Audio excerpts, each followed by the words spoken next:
दोस्तों, आज हम जिस कथा को सुनने जा रहे हैं वह केवल एक पौराणिक आख्यान नहीं, बल्कि जीवन और मृत्यु के बीच के गहनतम संघर्ष की भावनात्मक गाथा है। ये कथा है उस अद्वितीय प्रेम की, उस अविचल विश्वास की और उस बुद्धिमत्ता की जिसने स्वयं मृत्यु के देवता धर्मराज यम को भी विचलित कर दिया। ये कहानी है धनतेरस के पावन पर्व से जुड़ी, जिसे हम धनत्रयोदशी के नाम से जानते हैं। हम सब इस दिन धन की देवी मां लक्ष्मी की पूजा करते हैं। पर क्या आप जानते हैं कि यह दिन एक और महान पूजा के लिए समर्पित है? वह है यमदीप दान। इस कथा को सुनने का महत्व मात्र इतना ही नहीं है कि हमें एक परंपरा का कारण पता चलता है। इसका सच्चा महत्व यह है कि यह हमें सिखाती है कि संयम, साहस और संकल्प के सम्मुख नियति भी अपने मार्ग से विचलित हो सकती है।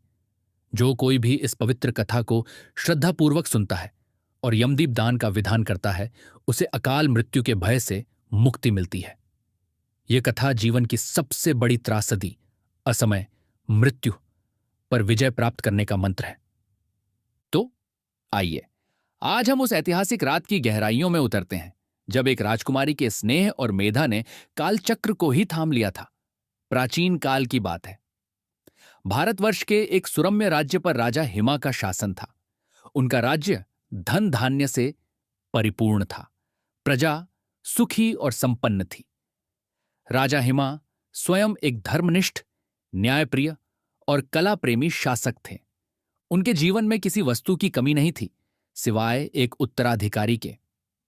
वर्षों की तपस्या और प्रार्थना के बाद रानी ने एक अत्यंत तेजस्वी पुत्र को जन्म दिया, जिससे पूरे राज्य में खुशियां छा गईं। राजा ने बड़े उत्साह से अपने पुत्र का नामकरण संस्कार करवाया और बड़े बड़े विद्वान ज्योतिषियों को आमंत्रित किया, ताकि वे युवराज की कुंडली का अध्ययन कर सकें और उसके भविष्य की शुभ शुभ गाथा बता सकें। जैसे ही ज्योतिषियों ने बालक की जन्म कुंडली खोली, उनके मुखमंडल का तेज फीका पड़ गया। उनकी आंखों में चिंता की गहरी लकीरें उभर आईं। वे आपस में फुसफुसाने लगे। उनके शब्दों में भय की कंपन थी। राजा हिमा ने उनकी बेचैनी भांप ली और अत्यंत व्याकुलता से पूछा, हे विद्वतजन, मेरे पुत्र का भविष्य कैसा है? क्या कोई राजयोग है? सबसे अनुभवी ज्योतिषी ने हाथ जोड़कर अत्यंत कोमल और कांपते स्वर में कहा, महाराज, राजयोग तो है, परंतु इस बालक की आयु अल्प है। इसकी नियति में एक भयंकर दोष है। राजा का हृदय यह सुनकर जैसे थम सा गया। उन्होंने अपने अश्रुओं को भीतर ही दबाकर कहा, स्पष्ट कहिए आचार्य, क्या लिखा है मेरे पुत्र के भाग्य में?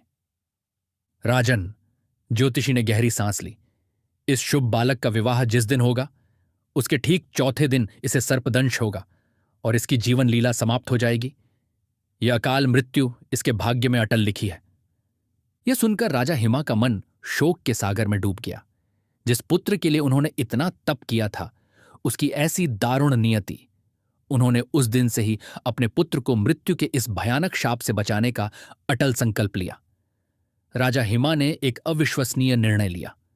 उन्होंने युवराज को संसार की मोह माया से दूर एकांत में भेजने का निश्चय किया। उन्होंने महल से बहुत दूर नदी के किनारे एक सुंदर सुरक्षित महल बनवाया और युवराज को वहीं भेज दिया, ताकि वह कभी भी विवाह के बंधन में न बंध पाए और मृत्यु के उस दुर्भाग्यपूर्ण क्षण को टाल दिया जाए। युवराज एकांत में बड़ा हुआ। उसे वीरता, धर्म और शस्त्रों का ज्ञान दिया गया, परंतु विवाह का नाम तक उसके कानों में नहीं डाला गया। परंतु नियति को कौन टाल सकता है? समय अपनी गति से चलता रहा।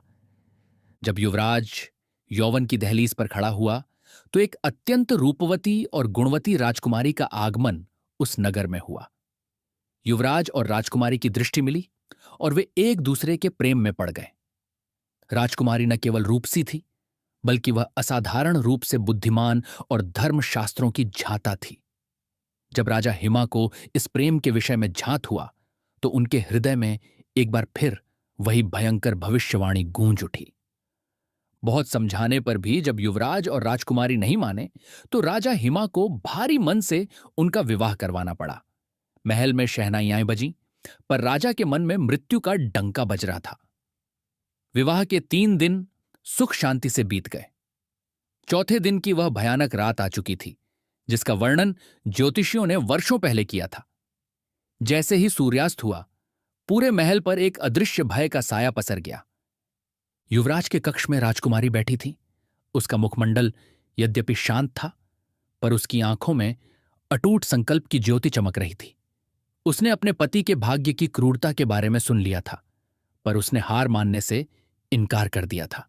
उसने अपने कक्ष के द्वार पर और उसके चारों ओर सोने और चांदी के सिक्के तथा अपने सभी आभूषणों का एक ऊंचा और विशाल ढेर लगाना शुरू कर दिया।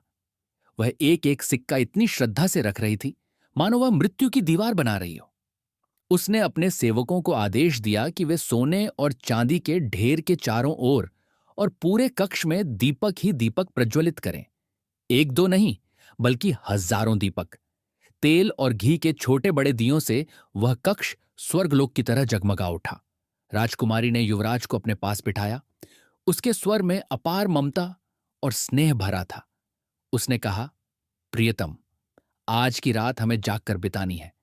आज मैं तुम्हें ऐसी कहानियां सुनाऊंगी जो तुमने पहले कभी नहीं सुनी होंगी। युवराज अपनी पत्नी के इस असाधारण साहस को देखकर चकित था। उसने देखा कि उसकी पत्नी का मुखमंडल दिव्य तेज से चमक रहा है और उसकी बातें सामान्य नहीं, बल्कि किसी महान शक्ति की प्रेरणा से भरी हैं। राजकुमारी ने एक शांत और लयबद्ध स्वर में कहानी शुरू की। यह कहानी जीवन की नश्वरता, मृत्यु की अनिवार्यता और प्रेम की अमृता पर आधारित थी। हर शब्द में गहरा भाव था, हर वाक्य में अटूट विश्वास। वह अपने पति को जीवन और मृत्यु के गूढ़ रहस्यों में उलझा रही थी, ताकि उसका मन मृत्यु के भय से दूर हो जाए और वह केवल वर्तमान के प्रेम पर ध्यान केंद्रित कर सके। उसने अपने आसपास एक ऐसा सुरक्षा चक्र निर्मित कर दिया था जो भौतिक नहीं, बल्कि भावनात्मक और आध्यात्मिक था। उधर यमलोक में मृत्यु के देव धर्मराज यम ने अपने सबसे प्रिय यमदूत को युवराज के प्राण हरने का आदेश दिया। यमदूत, जो कि अपने कर्तव्य पालन में अत्यंत निष्ठावान था, शीघ्र ही पृथ्वीलोक की ओर चल पड़ा। जब वह युवराज के महल के पास पहुंचा तो उसने देखा कि आज यहां का दृश्य असामान्य है। साधारणतः मृत्यु के समय उदासी और अंधेरा होता है, पर आज तो यह स्थान स्वर्ण और प्रकाश से जगमगा रहा था। यमदूत ने महल के द्वार के पास पहुंचने का प्रयास किया, पर वहां सोने चांदी के ऊंचे ढेर देखकर वह क्षण भर के लिए रुक गया। उसकी आंखें चकाचौंध हो गईं। उसने कभी इतनी संपत्ति एक साथ नहीं देखी थी। वह जैसे ही उस ढेर को लांघने का प्रयास करने वाला था, उसे हजारों दीपकों का तेज दिखाई दिया। वह तेज ऐसा था मानो सूर्य की सहस्र किरणें एक ही स्थान पर एकत्रित हो गई हों। उस प्रकाश ने यमदूत की आंखों को चौंधिया दिया और वह एक कदम भी आगे न बढ़ सका। उसे अपने कर्तव्य का भान हुआ, पर वह उस मोहक प्रकाश और स्वर्ण के जाल से बाहर नहीं निकल पा रहा था। वह मन ही मन चिंतित हुआ। इतने में उसे कक्ष के भीतर से राजकुमारी के मधुर स्वर में कहानी सुनाई दी। राजकुमारी इतनी भावपूर्ण और रसपूर्ण शैली में कथा सुना रही थी कि यमदूत का मन, जो केवल प्राण हरने के लिए बना था, भी उस कथा को सुनने के लिए व्याकुल हो उठा। वह वहीं उस स्वर्ण के ढेर के पास विस्मय और अनिच्छा के भाव से बैठ गया। रात बीतने लगी। यमदूत कथा और स्वर्ण के बीच फंसा रहा। न वह अंदर जा सका, न अपने स्थान से हिल सका। जब आधी रात बीत गई और यमदूत वापस नहीं लौटा, तो धर्मराज यम स्वयं चिंतित हुए। उन्होंने विचार किया, आज यमदूत ने अपने कर्तव्य का पालन क्यों नहीं किया? अवश्य ही कोई असाधारण घटना घटित हुई है। यमराज ने एक अत्यंत विषैले सर्प का रूप धारण किया और स्वयं पृथ्वी की ओर प्रस्थान किया। वह सर्प अत्यंत तीव्र गति से युवराज के कक्ष की ओर बढ़ा।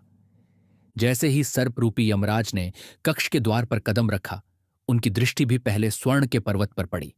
उनकी दिव्य दृष्टि भी क्षण भर के लिए उस भौतिक सौंदर्य में खो गई। फिर उनकी दृष्टि दियों की ओर गई। इतने सारे दीपक एक साथ जल रहे थे कि उस कक्ष में अंधेरे का नामो निशान नहीं था। प्रकाश और स्वर्ण की उस अद्भुत विचित्र माया ने स्वयं मृत्यु के देवता के मन में एक विचित्र मोह उत्पन्न कर दिया। सबसे बड़ी बाधा बनी राजकुमारी की कहानी। वह कहानी इतनी हृदयस्पर्शी थी, उसका स्वर इतना मधुर और भावनात्मक था कि सर्परूपी यमराज भी वहीं स्तब्ध हो गए। उन्होंने अपने फन को उठाया और उस स्वर्ण के ढेर पर बैठकर युवराज के प्राण हरने का अपना उद्देश्य भूलकर राजकुमारी की कहानी सुनने लगे। राजकुमारी अपनी कहानी में जीवन के सार, प्रेम की शक्ति और धर्म के महत्व का वर्णन कर रही थी। उसका स्वर कभी ऊंचा होता, कभी धीमा, कभी आनंद से भरा तो कभी करुणा से। यमराज के मन में एक गहन विचार उठा, क्या इतने बड़े प्रेम और संकल्प को तोड़ना न्याय संगत होगा? उन्हें लगा, यह केवल एक साधारण स्त्री नहीं है, यह तो साक्षात शक्ति और मेधा का रूप है जो अपनी चतुराई से नियति को भी परास्त कर रही है। सर्प रूप में बैठे यमराज के नेत्रों में अनंत आश्चर्य का भाव था। रात की चुप्पी में केवल राजकुमारी का मधुर कंठ स्वर गूंज रहा था। उस स्वर में जीवन का अमिट संगीत था जिसने मृत्यु के मौन को भंग कर दिया था। यमराज की आंखें धीरे धीरे नींद से भारी होने लगीं। वे सर्प रूप में ही उस प्रकाश और स्नेह के घेरे में मानो मोहित होकर विश्राम करने लगे। रात धीरे धीरे बीत रही थी। हर पल भारी था, पर राजकुमारी का संकल्प अटल था। वह न रुकी न डरी। उसने अपनी कहानी को तारों की अंतिम टिमटिमाहट तक जारी रखा। युवराज भी अपनी पत्नी के इस असामान्य प्रेम के आगे नतमस्तक था। वह जानता था कि उसकी पत्नी ने आज उसके जीवन की रक्षा के लिए मृत्यु से सीधे संग्राम किया है। जब भोर होने लगी तो पूर्व दिशा में लालिमा फैलनी शुरू हुई। जैसे ही सूर्य की पहली किरण उस कक्ष के भीतर पहुंची और दियों के प्रकाश से मिली, यमराज को अपने कर्तव्य का भान हुआ। उन्होंने अपने सर्प रूप को त्याग कर पुनः अपने धर्मराज रूप में आने का विचार किया, पर तभी उन्हें एहसास हुआ कि प्रभात हो चुका है। मृत्यु का समय बीत चुका था। जिस क्षण उन्हें युवराज के प्राण हरने थे, वह क्षण निकल गया था। यमराज ने एक गहरी सांस ली। उनके मुख पर क्रोध नहीं, बल्कि एक विचित्र संतोष का भाव था। उन्होंने धीरे से उस स्थान से प्रस्थान किया। मृत्यु, जो उस रात युवराज के द्वार पर खड़ी थी, प्रेम, प्रकाश और प्रज्ञा के सम्मुख हार मानकर लौट गई थी। युवराज सुरक्षित था। राजकुमारी के मुख पर एक शांत, विजयी मुस्कान थी। राजा हिमा को जब यह शुभ समाचार मिला तो उनकी आंखों से आनंदाश्रु बह निकले। उन्होंने अपनी बहू को साक्षात देवी के रूप में देखा, जिसने अपने पति के प्राणों की रक्षा की थी। यमलोक में पहुंचकर यमदूत ने शर्माते हुए और भयभीत स्वर में धर्मराज से पूछा, हे स्वामी, मैं उस युवराज के प्राण क्यों नहीं ले सका? मुझे क्षमा करें। पर उस महल के द्वार पर अंधेरे का नामो निशान नहीं था। वहां स्वर्ण और दीपों का एक ऐसा जाल था कि मेरी हिम्मत नहीं हुई कि मैं कर्तव्य भंग करके भी उसे पार कर सकूं। यमराज ने एक गंभीर और करुणामय मुस्कान के साथ कहा, वत्स, तुमने कोई कर्तव्य भंग नहीं किया। तुम उसी शक्ति के आगे रुके जिसके आगे स्वयं मैं भी रुक गया। स्वामी, यमदूत ने विस्मय से पूछा। यमराज ने कहा, वहां धन की शक्ति नहीं थी, अपितु प्रेम और संकल्प की शक्ति थी। उस राजकुमारी ने त्रयोदशी की रात को अपने पति की मृत्यु के भय को दूर करने के लिए अपने सारे धन को प्रकाश की भेंट चढ़ा दिया। उसने धन को केवल इकट्ठा नहीं किया, बल्कि उसे प्रकाशमान बना दिया। जहां धन का प्रदर्शन नहीं, बल्कि जीवन का रक्षण मुख्य उद्देश्य हो, वहां मेरे नियम भी शिथिल हो जाते हैं। यमराज ने आगे कहा, उसने अकाल मृत्यु को एक क्षण के लिए मोहित कर दिया। उसने मुझे वहां तब तक रोके रखा जब तक समय स्वयं कालचक्र को आगे नहीं बढ़ा देता। उसकी भक्ति और उसकी बुद्धिमत्ता ने जीवन के नियम को कुछ क्षण के लिए थाम दिया। यह एक अद्वितीय घटना थी जिसका साक्षी काल भी बना। यमराज ने कहा, यह त्रयोदशी अब से धनत्रयोदशी के नाम से विख्यात होगी, क्योंकि इस दिन धन का उपयोग जीवन की रक्षा के लिए किया गया। यह धन का पवित्रतम उपयोग है। यमराज ने उस दिन एक अमर घोषणा की, जिसे सुनकर देवलोक में भी जय जयकार होने लगी। यमराज ने कहा, आज से जो कोई भी प्राणी इस त्रयोदशी की रात को, जिसे धनत्रयोदशी कहा जाएगा, अपने घर के द्वार पर दक्षिण दिशा की ओर मुख करके एक दीपक प्रज्वलित करेगा और उस दीपक को यम के नाम पर दान करेगा, उसे मेरे दंड से मुक्ति मिलेगी। उस परिवार में कभी भी अकाल मृत्यु नहीं होगी। उन्होंने समझाया, ये दीपक दान केवल एक रस्म नहीं है, बल्कि अंधेरे पर प्रकाश की, भय पर विश्वास की और मृत्यु पर जीवन की विजय का प्रतीक है। यह उस राजकुमारी के पवित्र संकल्प का सम्मान है और तभी से यह परंपरा चली आ रही है। धनतेरस के दिन लोग अपने घरों को दीपों से सजाते हैं, नए धन की पूजा करते हैं और सूर्यास्त के बाद घर के मुख्य द्वार पर दक्षिण दिशा की ओर मुख करके एक बड़ा दीपक रखते हैं, जिसे यमदीप कहा जाता है। यह दीपक मृत्यु के देवता यम को समर्पित होता है, ताकि वे उनके परिवार के सदस्यों को अकाल मृत्यु के भय से बचा सकें और उन्हें दीर्घायु का आशीर्वाद दें। यह कथा हमें सिखाती है कि सच्चा धन केवल सोना चांदी नहीं, बल्कि परिवार के प्रति प्रेम, अटूट विश्वास और विपरीत परिस्थितियों में भी हार न मानने वाला संकल्प है। इति श्री यमदीप दान कथा समाप्ता। उपसंहार और आह्वान। तो श्रोतागण, ये थी यमदीप दान की वह अद्भुत भावपूर्ण कथा, जिसने प्रेम की शक्ति से मृत्यु को भी पराजित कर दिया। यह कहानी हमें सिखाती है कि जीवन में कितने भी बड़े संकट आएं, यदि हमारा संकल्प राजकुमारी के समान अटल हो और हमारे हृदय में प्रकाश का वास हो, तो हम हर चुनौती पर विजय प्राप्त कर सकते हैं।